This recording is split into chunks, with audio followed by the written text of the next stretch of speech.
മഹാലക്ഷ്മി സീരിയലിന്റെ ഇന്നത്തെ എപ്പിസോഡ് റിവ്യൂയിലേക്ക് എല്ലാവർക്കും സ്വാഗതം.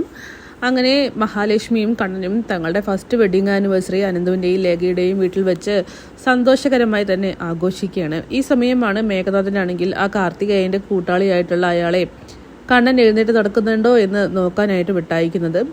മേഘനാണെങ്കിൽ കാർത്തികേയൻ ആ കിടപ്പ് കിടക്കുന്നത് കൊണ്ട് തന്നെ സത്യങ്ങളൊന്നും തന്നെ അറിയാനായിട്ട് സാധിക്കുന്നില്ല. അവൻ പല വഴികളും ട്രൈ ചെയ്യുന്നുണ്ട്. അവസാനമായിട്ട് ഈ കൂട്ടാളിയെ വിടുകയാണ്. അങ്ങനെ മാർക്കോ കറക്റ്റ് സമയത്ത് എത്തുന്നതുകൊണ്ട് തന്നെ അയാളെ കാണുകയും തല്ലി ഓടിച്ചു വിടുകയും ചെയ്യുന്നുണ്ട്.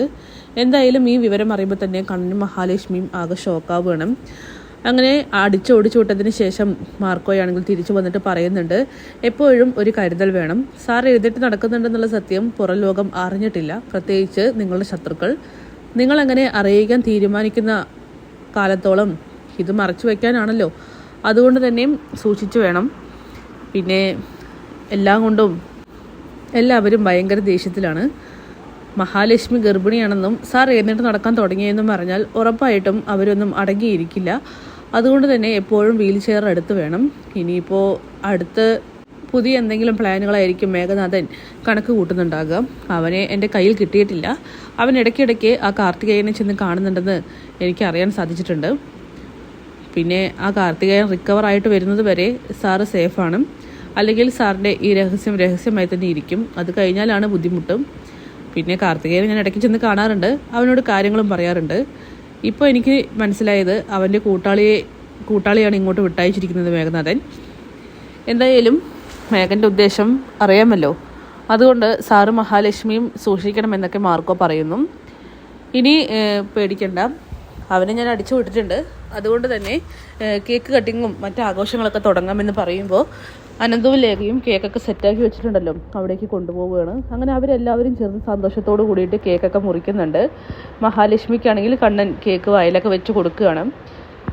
ഇനി ഇരട്ടി സന്തോഷത്തിനായിട്ട് അടുത്ത വെഡിങ് ആനിവേഴ്സറിക്ക് കുഞ്ഞ് മഹാലക്ഷ്മിയോ കണ്ണനോ ഉണ്ടാകുമെന്നൊക്കെ അനന്തവും ലേഖയും പറയുന്നു. ഇതൊക്കെ കേട്ട് എല്ലാവരും ചിരിക്കുന്നുണ്ട്. എന്തായാലും സദ്യയൊക്കെ കഴിച്ച് എല്ലാവരും പിരിയുകയാണ് ചെയ്തത്. പിന്നീട് മേഘനാഥൻ്റെ അടുത്തേക്ക് ആ സ്പൈ എത്തുന്നുണ്ട്. അയാളാണെങ്കിൽ വേദന സഹിക്കാനാവാതെയാണ് വരുന്നത്. എന്താടാ, എന്ത് പറ്റി? നീ എന്തെങ്കിലും കണ്ടോ? നിനക്കെന്താ ഒരു ബുദ്ധിമുട്ട്? അത് ആ മാർക്കോ എന്നെ ഓടിച്ചു വിട്ടു സാറേ.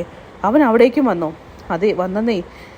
ഞാൻ ജനാല വഴി നോക്കിക്കൊണ്ടിരിക്കുമ്പോഴാണ് അവൻ എൻ്റെ പിന്നാലെ വന്ന് ഒരു വടി കൊണ്ട് എൻ്റെ ഇടുപ്പ് തകർത്ത് പോയത്. ഓ, എന്നിട്ട് ജനാലയിലൂടെ നീ എന്തെങ്കിലും കാഴ്ച കണ്ടോ? കാണാൻ അരികത്ത് എത്തിയ സമയമായിരുന്നു അപ്പോഴേക്ക് മാർക്കോ വന്നത്. അല്ല, ഈ കണ്ണൻ എതിർത്ത് നടക്കുന്നത് എന്തെങ്കിലും നീ കണ്ടോ? ചെറുതായിട്ടെങ്കിലും എന്തെങ്കിലും രംഗം? ഇല്ല സാറേ, ഒന്നും കാണാൻ പറ്റിയില്ല. പക്ഷേ അവിടെ വലിയ ആഘോഷം നടക്കുന്നുണ്ട്. അവരുടെ കളിയും ചിരിയൊക്കെ ഞാൻ കേട്ടിരുന്നു. ഓ, ആ ശ്രമവും പരാജയപ്പെട്ടു. നിന്നെക്കൊണ്ടൊന്നും ഒന്നിനും കഴിയില്ല എന്ന് എനിക്കറിയാമായിരുന്നു. ആ മാർക്കോ ഇനി അവൻ എന്തായാലും എന്നെ വെറുതെ വിടില്ല. അവൻ ഉറപ്പായിട്ടും എന്നെ തേടി വരും. അങ്ങനെ മേഘനാണെങ്കിൽ വീണ്ടും ആകെ പേടിയാവുകയാണ്. എന്തായാലും ഈ സമയം കരുണയാവട്ടെ ഉണ്ണിയുമായിട്ട് വെഡിങ് ആനിവേഴ്സറി ആഘോഷിക്കാൻ പറ്റാത്തതിൻ്റെ എല്ലാ ദേഷ്യവും അവളുടെ മുഖത്തുണ്ട്. അങ്ങനെ ഉണ്ണി രണ്ടും കൽപ്പിച്ചുകൊണ്ട് കരുണയെ കാണാനായിട്ട് പ്രതാപൻ്റെ വീട്ടിലേക്ക് എത്തുന്നുണ്ട്. ഉണ്ണിയെ കാണുമ്പോൾ തന്നെ കരുണ മുഖം തിരിക്കുകയാണ്. പക്ഷേ ഉണ്ണിയാവട്ടെ അവളോട് മിണ്ടാനായിട്ട് ശ്രമിക്കുന്നുണ്ട്. മാത്രമല്ല പിണക്കൊക്കെ മാറ്റി തിരിച്ച് വീട്ടിലേക്ക് വരണമെന്നും ഇനി നീ ആഗ്രഹിക്കുന്നത് പോലെ ജീവിക്കാമെന്നൊക്കെ അങ്ങനെ പറയുന്നുണ്ട്. എന്തായാലും അയാളുടെ അടിമയാവാതെ ഒരിക്കലും ജീവിക്കാൻ കഴിയില്ല അല്ലല്ലോ എന്നൊക്കെ അങ്ങനെ കരുണ ചോദിക്കുമ്പോൾ ഉണ്ണിയാണെങ്കിൽ ഉത്തരമില്ലാതെ അങ്ങനെ നിൽക്കുകയാണ്. എന്തായാലും ഉണ്ണി ഇപ്രാവശ്യം എത്തിയിരിക്കുന്നത് വെറുതെ ഒന്നുമല്ല, വിലപിടിപ്പുള്ള സമ്മാനവുമായിട്ട് തന്നെയാണ്. അപ്പോൾ കാത്തിരിക്കാൻ നമുക്ക് കിളിതന്നെ.